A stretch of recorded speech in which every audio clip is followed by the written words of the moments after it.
नमस्कार, स्वागत है आप सभी का। मैं हूं हिमांशु और आप देख रहे हैं हलचल इंडिया। बेबाक खबर तेज असर। आइए नजर डालते हैं आज की खबरों पर। शामली के कैराना क्षेत्र के गांव झाड़खेड़ी निवासी समाजसेवी राजपाल चौहान ने अपने आवास पर प्रेस वार्ता कर पत्रकारों को बताया कि वो वर्ष 2005 में भ्रष्टाचार के खिलाफ आवाज उठा रहे हैं। उन्होंने पुलिस प्रशासन की कार्यशैली पर कई सवाल उठाए हैं। उन्होंने कहा कि पुलिस लोगों को झूठे मुकदमों में फंसाकर उन्हें बदमाश बनाती है और सिस्टम में भ्रष्टाचार कर रही है। वह योगी सरकार में अच्छे कार्य किए जा रहे हैं, लेकिन आज भी अधिकारियों द्वारा बिना रिश्वत के कोई कार्य नहीं किया जाता। उन्होंने सरकार के अधिकारियों की कार्यशैली में बदलाव करने के साथ साथ भ्रष्टाचारी को खत्म करने की मांग की। उनके द्वारा भ्रष्टाचार के खिलाफ सुप्रीम कोर्ट में केस भी लड़ा जा रहा है और कई लोगों को साथ लेकर उत्तर प्रदेश में हो रहे भ्रष्टाचार के खिलाफ आवाज उठाने के साथ साथ लोगों को भ्रष्टाचार के खिलाफ जागरूक कर रहे हैं। देखिए, मैं योगी जी के कार्य से वैसे संतुष्ट हूँ, जैसे वो अपराधियों के खिलाफ अभियान चलाए हुए हैं, लेकिन योगी जी को असलियत का पता नहीं है।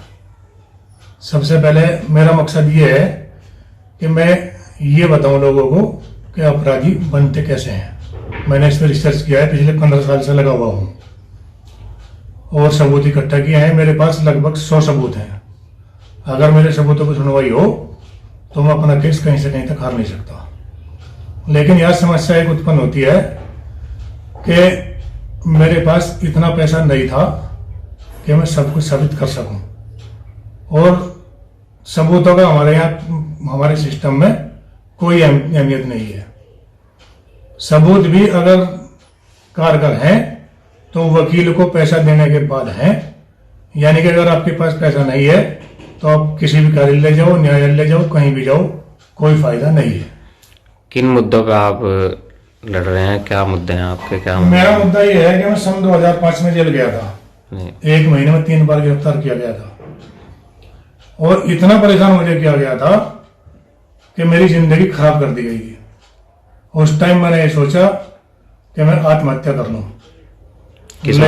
किस मामले में गिरफ्तार किया गया था आपको? सब फर्जी केस थे, किसी का कोई भी सबूत नहीं आज तक। धाराएं लगी थी, सबूत किसी एक का भी नहीं है। तब मैंने सोचा कि आत्महत्या कर लूं या 5-7 को मार दो जिन्होंने मुझे जेल भिजवाया है। लेकिन फिर मैंने सोचा भाई पढ़े लिखे का फिर फायदा क्या हुआ, ये काम तो सभी करते हैं। क्योंकि मैंने जेल में जाकर जो देखा, मेरी तरह ही बेगुनाहों से जेल भरी पड़ी है। उस टाइम लगभग 1200 आदमी बंद थे, जिनमें से खुद जेलर से मेरी बात हुई तो जेलर साहब ने कहा था कि सब तुम्हारी तरह ही बंद हैं, ये मत समझना कि मैं अकेला बेगुनाह हूं। 70% अपराधी, 70% लोग बेगुनाह बंद हैं। और उन्होंने खुद कहा था कि इस टाइम मुजफ्फरनगर जेल में 1200 आदमी बंद हैं, 1200 में से 900 बेगुनाह है। मैं जानता हूं, लेकिन सिस्टम से मजबूर हूं, मैं कर कुछ नहीं सकता। तो अब आप ये लड़ाई अकेले लड़ रहे हो या साथ में कोई और है?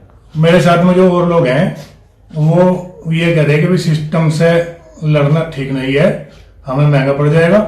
साथ तो हैं, लेकिन वो लाइट मारना नहीं चाहते। अगर मेरा मामला मजबूत दिखाई दिया तो वो भी सामने आ जाएंगे। मेरे साथ और आदमी भी हैं। तो अब आप लड़ाई कहाँ से लड़ रहे हैं? देखिए, मैंने थाना कैराना से शुरू करी थी और सुप्रीम कोर्ट तक मैं पहुंचा हूं। सुप्रीम कोर्ट में लड़ाई लड़ी है। मेरे सबूतों को कोई नहीं नकारता, लेकिन उस पर होता भी कुछ नहीं, क्योंकि हमारा सिस्टम ही ऐसा है। अब अगर मैं अपने सबूतों पर कार्रवाई करवाऊं तो कम से कम सुप्रीम कोर्ट में मुझे 10 लाख का वकील चाहिए। तो आप सरकार से क्या कहना चाहते हैं? मैं सरकार से ये कहना चाहता हूं कि मैं ये फाइल आज योगी जी के पास भेज रहा हूं। इसमें जो जो कमी सिस्टम में है, कानून के प्रयोग करने के तरीके जो हैं वे गलत हैं। जो जो कमी है मैंने वो सब इसमें लिखी हैं और उनके सभी के सबूत दिए हैं। और सबूत देने के बाद सुझाव के लिए भी 2 पेज में अभी आपको दिखाऊंगा, वो तो मैं भेजता नहीं। अगर सरकार ठीक समझे, ये इसमें थोड़ा बदलाव करके देखे तो सिस्टम ऐसे सुधर जाएगा कि अपराधी बनने बंद हो जाएंगे। वक्त हो चला है आपसे विदा लेने का। कल फिर होंगे हाजिर कुछ नई और ताजा खबरों के साथ। तब तक के लिए दीजिए हमें इजाजत। नमस्कार। देखते रहिए हलचल इंडिया। बेबाक खबर तेज असर।